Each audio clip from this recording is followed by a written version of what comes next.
Well, good morning, everybody. Good morning. Good morning. Hi, Chris and Nancy and Claire and Bud and Susan. Bud, wherever you are. Susan's left hand. All right, and Gail Campbell texted this morning their internet is out. So so they won't be joining us, but she did send her reaction to the Sermon on the Mount. So that's where I wanted us to start is, looking at the Sermon on the Mount in its totality, when you look at it all together. When you finish looking at that, what was it like for you? I was overwhelmed. There was just so much that it just, and then the teacher in me kicked in and said, that's not the way to teach. You don't drown your students in so much stuff. And so then I wondered if there was class discussion during this teaching. So that's how my weird brain went. But wasn't this 3 chapters of information shared with the disciples over 3 years, and then it was condensed into the Sermon on the Mount? I think so. That's my assumption. Yeah. And also probably that it was shared more than once in various settings. Tell them what you told them and tell them again. Yeah, true. I sort of got the idea from it that I could condense the whole New Testament to 3 chapters. Mm-hmm. Well, remember Acts in 3 minutes. Yeah, the video. I wonder if there was any parallel between the Sermon on the Mount, the news from on high, the rules from on high, as compared to Moses going up to the mountain to get the rules to bring back down to the people. Because they used to do a lot of that comparison between the reflect back on the Old Testament to the New Testament to sort of tie the two together. Just a random thought. Yeah, no, clearly because, the imagery that Jesus went up the mountain for this teaching, and that's, I think there's another place that happens in Matthew also. So yeah, I think that would have resonated with the Hebrew folks. Especially in Matthew. Well, I think when Moses came down the mountain, you guys correct me if I'm wrong, didn't he share the information he got with the leaders, like, I don't know, 70 or 100 people, and then they had to go back to the various clans and disseminate it? Or am I not remembering that right? That would make sense because they didn't have PAs in that day. Yeah, because Moses met with the leaders. Remember when they were coming to Moses all the time to make judgment decisions, and he said, whoa, whoa, whoa, I can't do all this. And so he set up judges, for lack of a better word. I think it was 70 or 72, which is where I think the Sanhedrin Council got its number from. And so you had to go to your clan leader first. So he gave them the rules, and I think they disseminated it. And then Moses met with the leaders of the people. Instead of meeting with 2 million people, he could meet with 70, if I'm not mistaken. That would make sense. So Jesus did the same thing. He gave the rules to 12, and then the group that traveled with them. And then in Acts, they broke up into 2 by 2 and spread the word. All right. So when you say overwhelmed, Just the sheer, I mean, because it was condensed, obviously, but just the sheer amount of words, and the feeling of how on earth am I going to live up to all of this? Overwhelmed was the word that Gail gave also for her reaction to the Sermon on the Mount. Don't you think the disciples felt that way too? How are we ever going to accomplish this task? Yeah. Mhm. Mhm. Right. But we know, Jesus presented it in a little bit different way than the Old Testament did. When you look at how a lot of those passages are written, those, it's usually 3 to 4 verses. And for example, but there's a statement of positivity about you and your qualities and your abilities. You are the salt of the earth, and then a very clear expectation of what we are expected to do in so many of them. Well, and maybe if it was analyzed where everyone went in the book of Acts, Peter went to the Jews, Paul went to the Gentiles. Maybe when the disciples and the other leaders in the group broke up, maybe they went to an area where they were comfortable.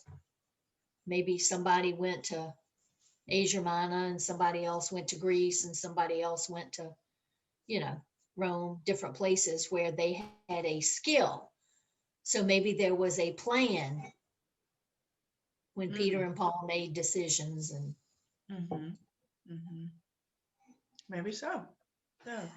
But clearly the expectations for us as Christians are pretty high.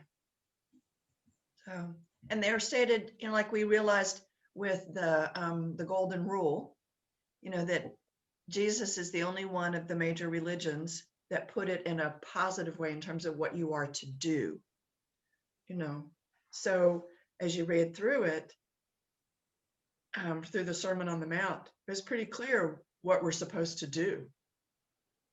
somebody on Facebook posted this week, somebody I forget who it was, do not do to others what you do not want done to you. And I thought, cha-ching, that negative viewpoint, which is easy to meet.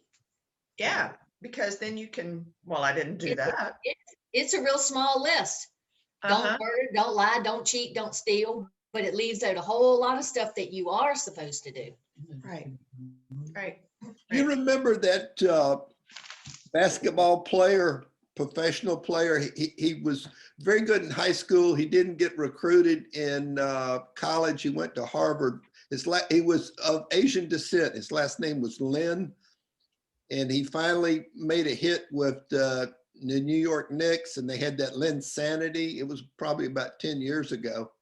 And he's been very outspoken about a lot of things about, the Asians and whatever, about the mistreatment of Asians. And the interviewer I saw this week was talking with him and saying, well, when so-and-so called you, a chink or whatever, can you forgive him or what if so? I forgive him a long time ago. I'm a Christian.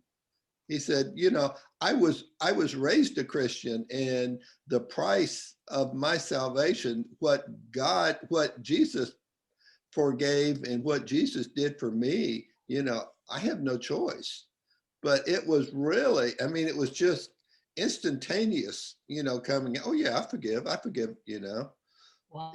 And it was. What an example for us. Yeah, very much. Well, it hit me. It hit me really, like a sledgehammer, but it was just, well, here's somebody speaking up, Right. I keep thinking about those Black ladies in the church back in Charleston. Yeah, in Charleston. Immediately, oh, we forgive him. We have to move on. We're not going to hold that hate. Why would we carry around that hate? Right. And I'm like, how do you do that 2 weeks, 3 weeks later? Right. People who have lived, and so those are two examples that many of us have seen many times in our lives with, at least I've had the fortune of seeing with many people who have lived, very challenging lives, and they're the most forgiving people I've had relationships with. And one thing that Cindy said that stuck with me, and I've heard her say it more than once, forgiveness is not necessarily a once and done thing. Mm-hmm. That you may have to forgive every day because you want to pick it back up at night, get up the next morning and you forgive them. And that has stuck with me. It's like, okay, I haven't failed yet. So I can keep trying. Michael just said 70 times 7. Exactly, Yeah. Michael. Right, right. It's not a one and done, right? Yeah. And it gets better over time. Yeah. Because while the basketball player, Mr. Lynn was talking about how I'm, as a Christianite, that's what I'm expected to do. I think we're called to not resent that that's what we're called to do. Yeah, Jesus said it, so I'm going to do it. That Yeah, yeah. we get beyond that. So anyhow, well, yeah, when I read through it, and I went back through it a couple of times this week, and I felt the weight, as I read that, but I also felt the encouragement that, hey, there's a message here that I am capable of doing this. I think that's pretty clearly said also, and to look at the Beatitudes, it starts off with the Beatitudes, and the Beatitudes aren't geared towards people who are living, pretty comfortable, satisfying lives. They're directed to people that are suffering. And a reminder that that's, time and time again, that's who Jesus reaches out to. And so getting into this next passage in chapter 8 is a clear example of that. So anything anybody else wants to add about the Sermon on the Mount?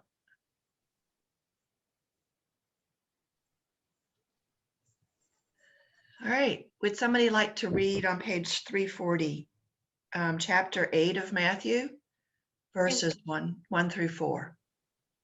I can read. Thanks, Kitten. When Jesus had come down from the mountain, great crowds followed him. And look, a leper, came to him and remained kneeling before him.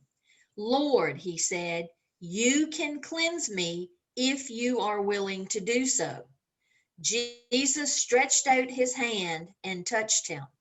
I am willing, he said, be cleansed. And immediately his leprosy was cleansed. And Jesus said to him, see that you tell no one, but go, show yourself to the priest and bring the gift which Moses ordered, so that they will be convinced that you are cured. All right, so I would imagine by now that all of us are aware that lepers were, the untouchables. You weren't supposed to have any contact with them. I'm sure most of you remember the scene from Ben-Hur when Ben-Hur's, I guess his sister and mother, turns out they got leprosy and they were having to hide in the leper colony. Is that who it was that got leprosy in that movie? That sounds right. So I had to see that movie several times before I figured out why they were having to hide. So Barclay talks a lot about leprosy and what a horrible disease it is, that it causes these horrible ulcers that just eat away at the tissue, that the average course of that kind of leprosy is about 9 years. And you just lose just about everything of your body. So anyhow, and there Leviticus got into great details, the book of Leviticus, about how lepers were to live and be treated, that they basically had to wear torn clothes, disheveled hair, with a covering on the upper lip. I don't know what that's about. And as they went about, they had to cry out themselves, unclean, unclean. So everybody could see and hear that you were somebody to avoid. And then in the Middle Ages, if someone contracted leprosy, the priest would read the burial service over this person at that point. So they then were considered dead.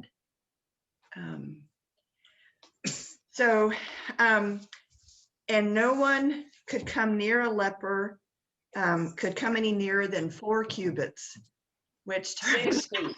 6 feet. Right. What'd she say? 6 feet, same as 6 with. feet. 4 cubits is, a cubit is 18 inches. So 4 cubits is 6 feet.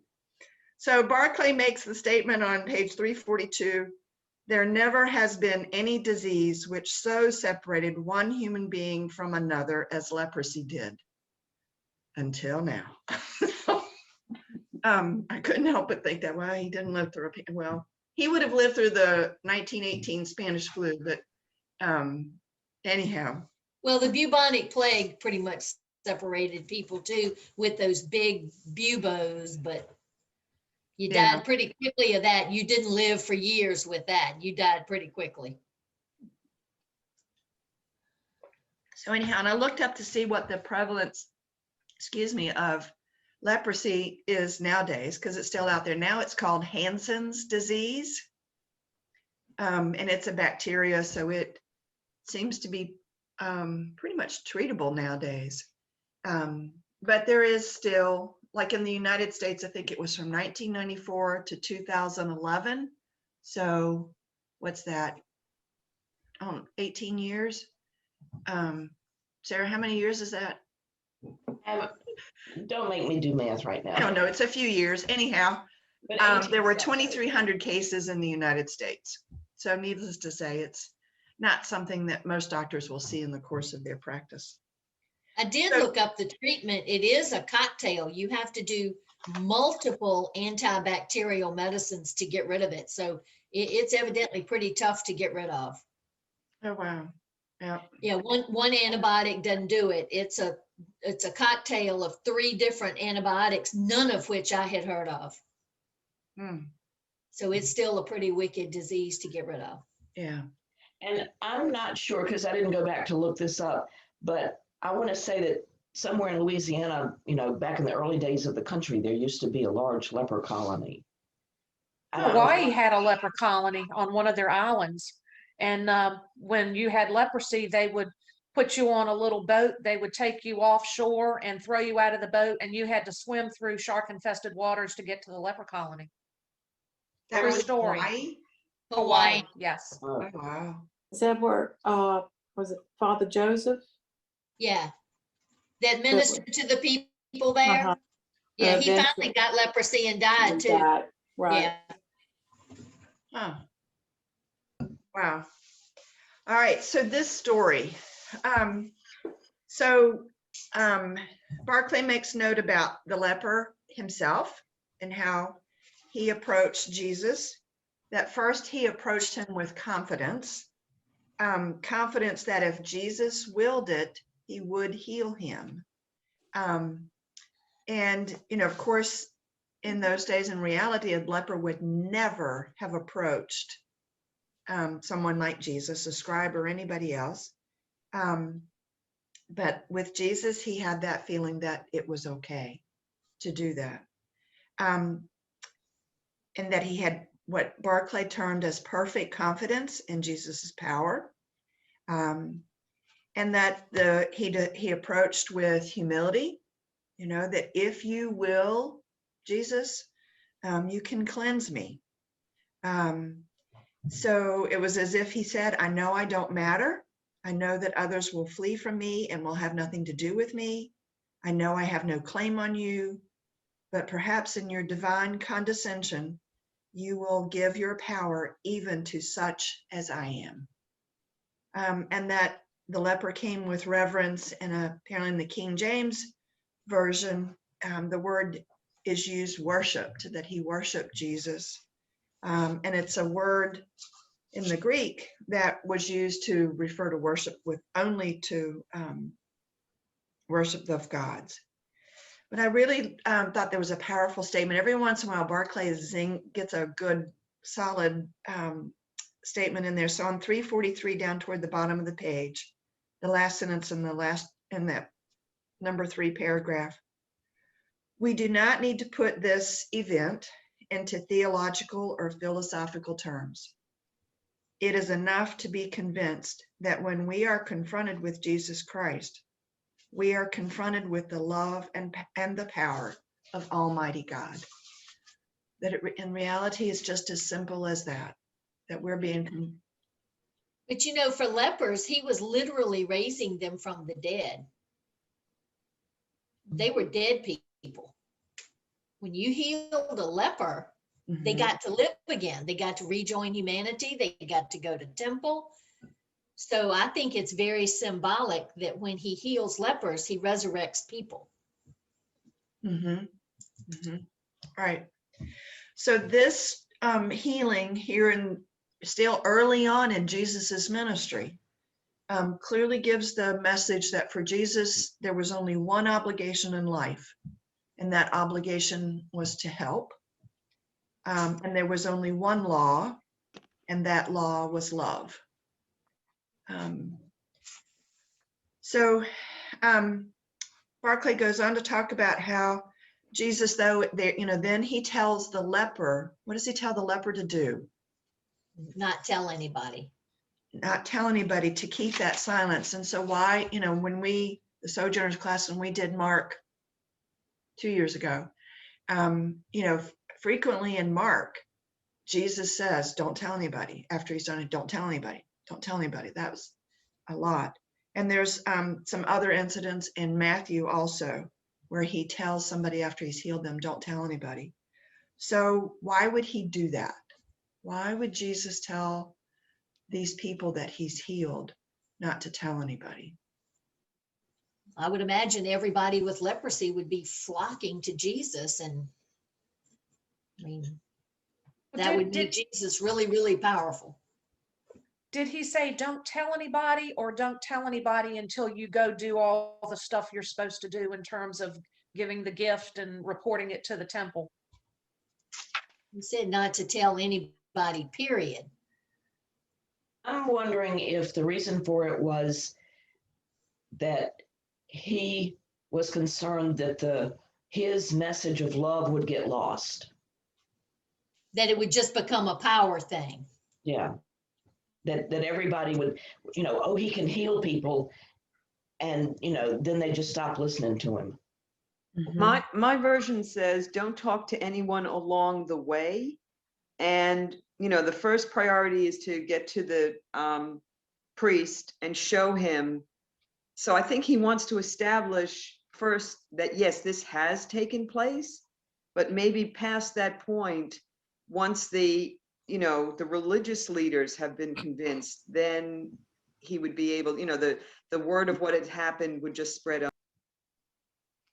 I had never thought of this before, but I think back to when they talk about people going to the temple and giving money to help the poor widows and to help people that they aren't supposed to tell anybody, that when you help someone, you're supposed to do it anonymously. And so you're not supposed to really tell the person, well, Jesus is working with that person directly, but he doesn't want to tell anyone else. And I had the thought too, if, communities were small and everybody knew everybody for the most part, once he showed up clean, word was going to get out. His family was going to know something happened. Well, he could show up at the temple again. Yeah. Right. Barclay makes a point that perhaps Jesus telling people to be quiet was sort of going back to what Sarah was saying too, to give an opportunity for him to educate people about God and about God's love, as opposed to becoming a showman and everybody flocking to him. But I also wonder, the point about him telling them to go back to the temple, go back to the priest and bring the gift which Moses ordered. So Barclay says that the ritual for this is described also in Leviticus. And there, it sounds like an odd ritual that the leper was examined by a priest, 2 birds were taken, and 1 was killed over running water. In addition, there were taken cedar wood, crimson yarn, and hyssop. These, along with the living bird, dipped in the blood of the dead bird, and then the living bird was allowed to go free. The man washed himself in his clothes and shaved himself. 7 days were to pass, and then he was re-examined. He must then shave his hair, his head, and his eyebrows. Certain sacrifices were then made, consisting of 2 male lambs without blemish and 1 ewe lamb, 3/10 of a measure of fine flour mingled with oil, and 1 log or a liquid measure of oil. The restored leper was touched on the tip of the right ear, the right thumb, and the big right toe with blood and oil. He was examined for one last time, and if the cure was real, he was allowed to go with a certificate that he was cleansed. So quite a process. Sounds like pulling a recipe from Julia Childs or something. Well, when our Sunday school class did the book of Leviticus, Jamie McDonald helped me teach it. And her degree is in history. She said many rules in the book of Leviticus are there because of disease avoidance, disease spread, keeping water clean, keeping food clean, not mixing things on the dish that could cause cross-contamination. So some of these things sound like I wonder if hyssop was a germ killer, something in it. I just wonder if this again is a process that did have some medicinal value. I don't know, but Yeah. For us in our modern times, it definitely sounds. I put off a little bit about the, giving the lambs and giving those. I mean, supposedly didn't a lot of those sacrifices after the sacrifice, they were used for the rabbis and the scribes and stuff to eat. So I put off, how does the poor guy, afford lambs? I mean, here he's been out, put away from everybody, just waiting to die. Where's he getting all this? All these. I thought the same thing, Joe. I'm guessing his family was so happy that he had been resurrected to life that I'm sure his family would pay it. He couldn't tell anybody. Well, that's true too. Yeah, and if his family was poor, that's still that's a considerable sacrifice. Yeah, that's true. Yeah. Well, from a practical perspective, how often did it happen?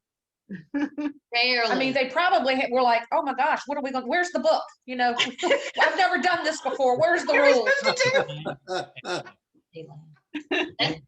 a Who good knows? From the time Leviticus was written until the time of Jesus, maybe they simplified the process. Somebody forgot some steps or something. But anyhow, he ends up with a certificate, just like we now have our little shot cards. He ends up with a certificate to show. But either way, Jesus told this man to go through that process. Even though, he was healed on the spot, he was cleaned, Jesus told him still, to obey this process, to honor this process that's part of our faith heritage. So this healing wasn't without responsibility on the part of the leper, on part of this man, and his role in taking responsibility. So Barclay makes the point that this miracle of this healing, miracles do not come by a lazy waiting upon God to do it all. It comes from the cooperation of our faith-filled efforts and with the limitless grace of God. So it's the sentence right before that, Kathy, says, "We do not receive miracles by neglecting the medical and scientific treatment open to us." Right. God expects us to use what's been revealed to us. Right. Yeah. My father was, some of you guys have heard the story, I can testify to that. Medical science brought major miraculous recoveries to my dad, or survival, 3 different times, because of those gifts of medical science.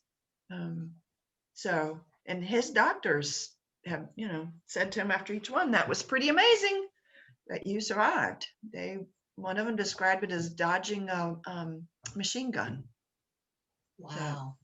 Anyhow. All right, so moving on to the next one.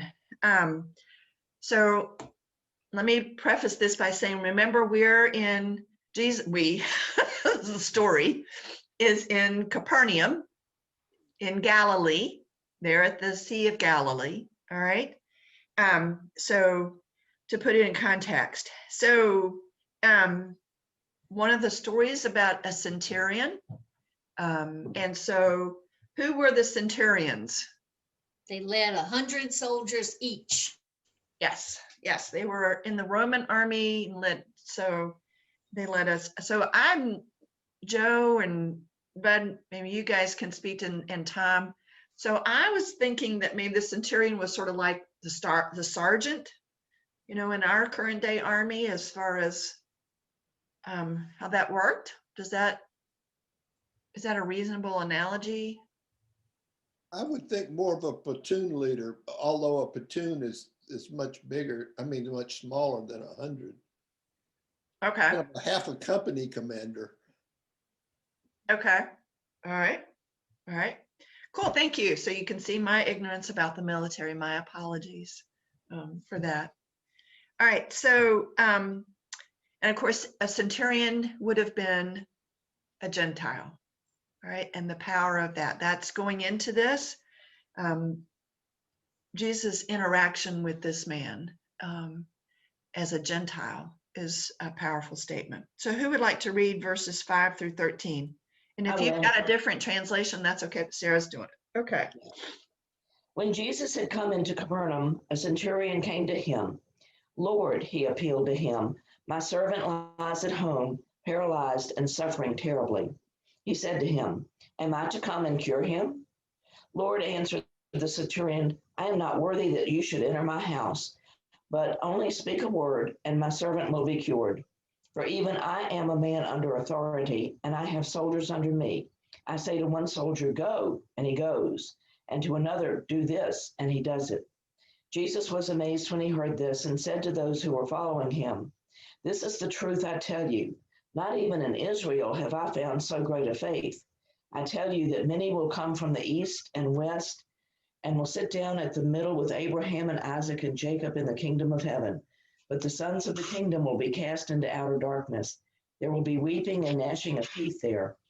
And Jesus said to the centurion, go, let it be done for you as you have believed. And his servant was healed at that hour.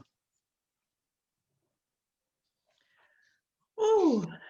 So this centurion had such faith in Jesus as to say, I think if you just say the word, you don't even have to come in my house.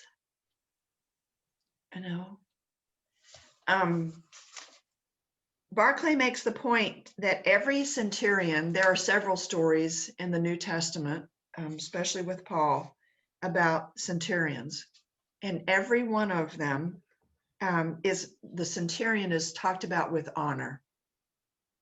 That he's the centurions, each of those stories were people of honor. So there was Cornelius, the first Gentile convert to the Christian church.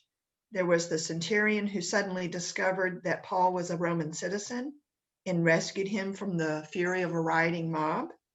There was the centurion who was informed that the Jews had planned to murder Paul between Jerusalem and Caesarea and took steps to foil those plans. There was the centurion whom Felix ordered to look after Paul. And there was the centurion accompanying Paul on his last journey to Rome, who treated him with every courtesy and accepted him as leader when the storm struck the ship. So, so anyhow, with this centurion, something special about him was his attitude towards his servant. And Barclay cites a number of descriptions about how other folks wrote about slaves at that time, that Aristotle talked about slaves in the context of inanimate things. and that there can be no friendship nor justice toward inanimate things, not even toward a horse or an ox, and nor yet towards a slave as a slave. That the slave was a living tool, just as a tool is an inanimate slave. And then he talks about some other examples of how people viewed slaves at that time. So for this centurion to be asking for healing for his slave. And maybe that's what prompted Jesus, that this man was even asking for this, said something about him.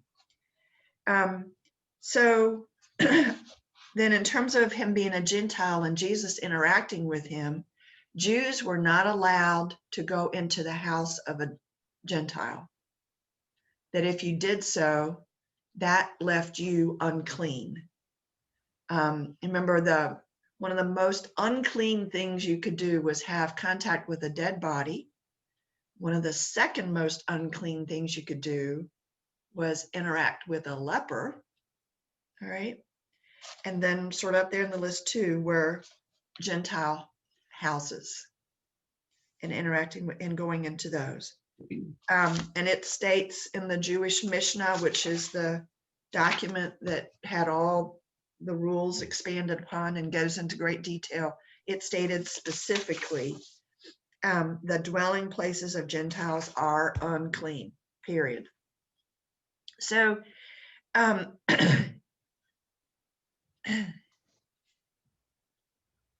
so Jesus uses, and then Jesus goes on to talk about, because of your actions, you will be able to sit at the table with Abraham and Isaac and Jacob in the kingdom of heaven. One of the major dreams and hopes for the Jews was this Messianic banquet. All right, that there would be a Messiah, and all these Jewish leaders and the faithful fathers would be able to sit together at this banquet. And here is Jesus saying that this Gentile man is going to be able to sit at that banquet. Whoa.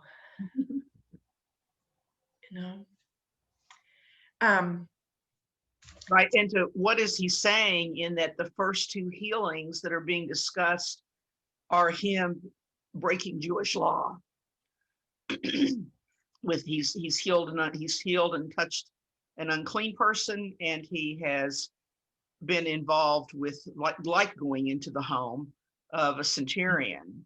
And I wonder too that with all these centurions who have been doing and really are shown in honor, the centurions, I would assume, maybe Joe, with the amount of people that they were over, their soldiers or whatever, they must have been out there with the people a lot to be able to hear Jesus's message. And they've been there, and maybe closer than some of the people above them to hearing what's happening in the Jewish community with Jesus, to learn about Jesus and learn about his message and believe and have faith in him so much.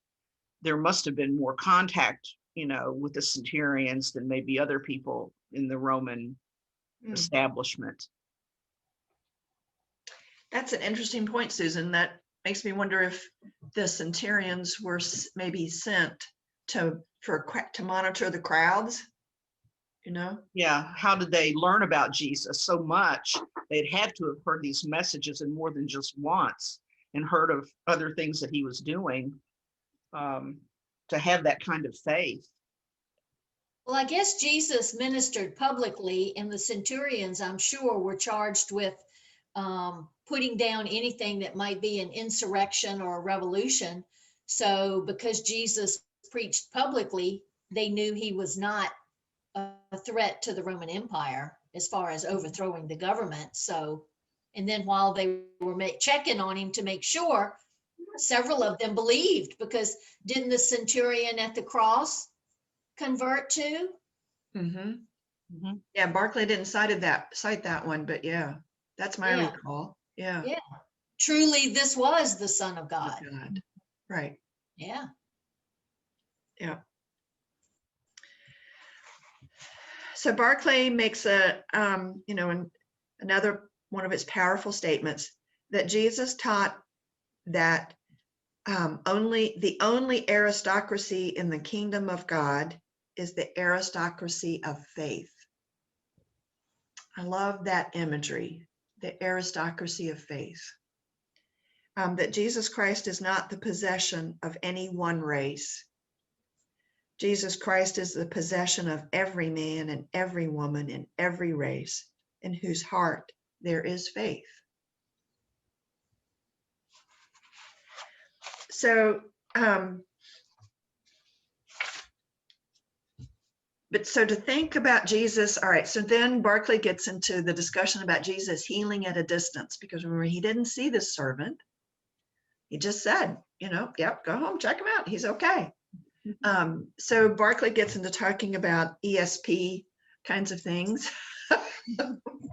And he brings in the history of that term ESP and all kinds of scientific experiments where different people have had, the power of moving objects or doing those kinds of predicting things that are totally random and that kind of stuff.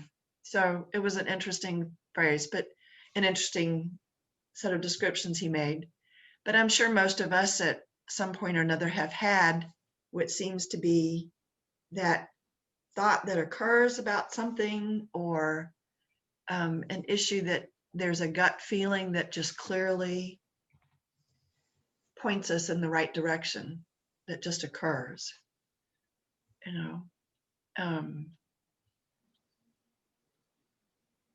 So I can remember. I have a tiny example. Okay. I woke up in the middle of the night one night and I just felt like something was wrong with Jason. And this is many years ago. And I found out he had been sick in the middle of the night. The next day I found out. But and I was asleep. So that's just something little. That's, one of the experiences I had was looking, my dad and mother had come to visit, and I was standing in the kitchen looking at my dad. His back was facing me, and I was like, something bad is getting ready to happen. It wasn't really words, it was a feeling. And the next week he was in the hospital and needed 6 bypasses in his heart. So, yep. So you were getting ready to say something, Bud. Well, about 10 thoughts have occurred in this short span of time. I started with thinking about science fiction writers and how often their visions become reality. It's like there's just this momentary glimpse of something that's going to happen in the future, that sort of thing. But to your more recent things, I've had a couple of experiences where we were in graduate school. I was asleep and don't even remember doing it, but Susan said I sat up and said, "Don't be afraid," but my aunt just died. And shortly after that, we got a call that my dad's aunt, really sort of a great aunt that I didn't know all that well, but she died. And I had looked at the clock when he woke me up and told me that, and it was 3 o'clock, and that's when she died. Wow. Oh my gosh. Wow. Oh. I've had a few experiences like that. I don't know. I lost about 8 thoughts there, but there were a few. When you're 74, they don't last that long. Thanks. We look forward to that. Oh gosh. Yeah, but so to me, there's some level of thought process that is beyond our understanding that just happens. So. But for that centurion to have that kind of faith and really understand that for Jesus, he understood. He says, "You just say the word. You don't have to go anywhere." To know Jesus that well, he must have been listening to him a lot or been really impressed with the few things he saw, because he knows that you don't have to go. You don't have to go anywhere. You just say the word and it's done. You have authority. And he knows, and I think other centurions, it says, I know what it is like to have authority. I know what it's like for me to say to my soldier, go there and do this, and they will do it. And so you are able to do that too. You know, to Jesus, you just say, go there, you know, you just say the word and it's done. And you know, another thing, God is setting up believers all around the area where Jesus preached. So when the disciples go out in Acts, there's a centurion over here and one over here, and there are Gentile believers that can help pull in Gentiles to this new Christian movement started by Jews. There are believers all over the place. Right. So a serendipitous process that just occurs. All right, let's wrap up with one more healing story that is pretty familiar. I just have one thing to Yeah. say on that. On this, I found it significant. In my version, I have Jesus said, I will come and heal him. But when Sarah read it, it was a question. Yeah, my the New Jerusalem Bible says, I will come myself and cure him. Yeah, so Barclay translates it a little bit differently. Right, But Jesus is offering to go to that house. right. Either way, right. Either way, whether it's stated as a question or a statement. He's like, yeah, I'll do this. Yep. Okay, verses 14 through 15. And when Jesus had come into Peter's house, remember Jesus, as far as we know, didn't have his own residence. You know, he was dependent on staying with different people. And Peter, Capernaum was apparently Peter's home. And Peter was married, had a wife. And so when Jesus had come into Peter's home, he saw that Peter's mother-in-law lying in bed, ill with a fever. So he touched her hand, and the fever left her. And she rose and busied herself serving them. So Barclay speculates that perhaps it was malaria that she may have had, that with malaria, and I didn't realize this, there are different types of malaria. And of course, that would have been, you know, and it's only been in recent times that malaria really has even been treatable, and even then it's a struggle. But so with recurring fevers, so he speculated that. Barclay, he says that Jesus had come from the synagogue, and I think the way that these stories are presented in Mark, he does come from the synagogue, but I went back and back to chapter 3 and 4. Jesus had been to the synagogue, but I couldn't see how in Matthew, and maybe one of y'all can pick it up differently. The way Matthew presented this series of events, it didn't like he had just walked over from the synagogue. But anyhow, so probably it was a long day, obviously, but Jesus was not too tired to help. But then Peter's mother-in-law, as soon as she is healed, she gets right up, Thanks. goes to work, Yeah, that's why we just had that yoga. and begins serving them. Hi, Marie. Sorry. Good morning. So how do we, Barclay then raises the question of how do we use the gifts of Christ? You know, how do we respond to those experiences of healing?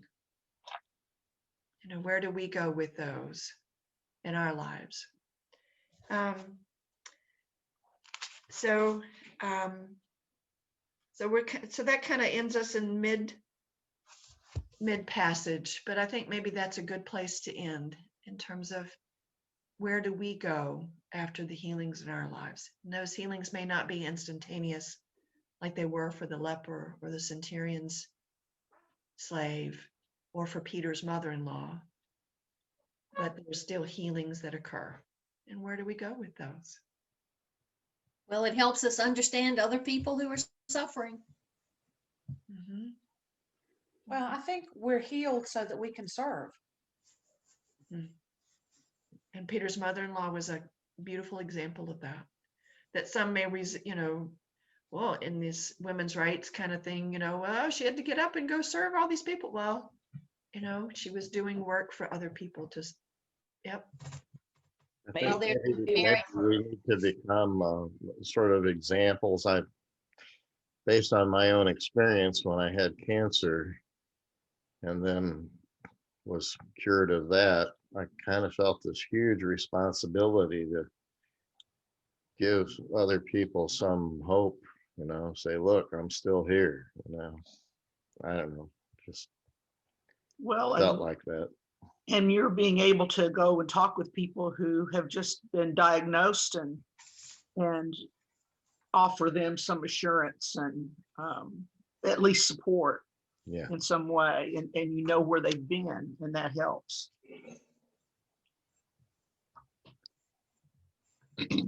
I had not thought about it before, but when I had cancer and was cured, about a year and a half later, my mother had pancreatic cancer and I had to care for her. So I guess that was maybe some of the purpose for my cure, was so that I could then care for her. And show her that you're still there. Mhm. Yeah, that you had a level of understanding that maybe you wouldn't have had before. Mhm. Yeah. That was a hard class.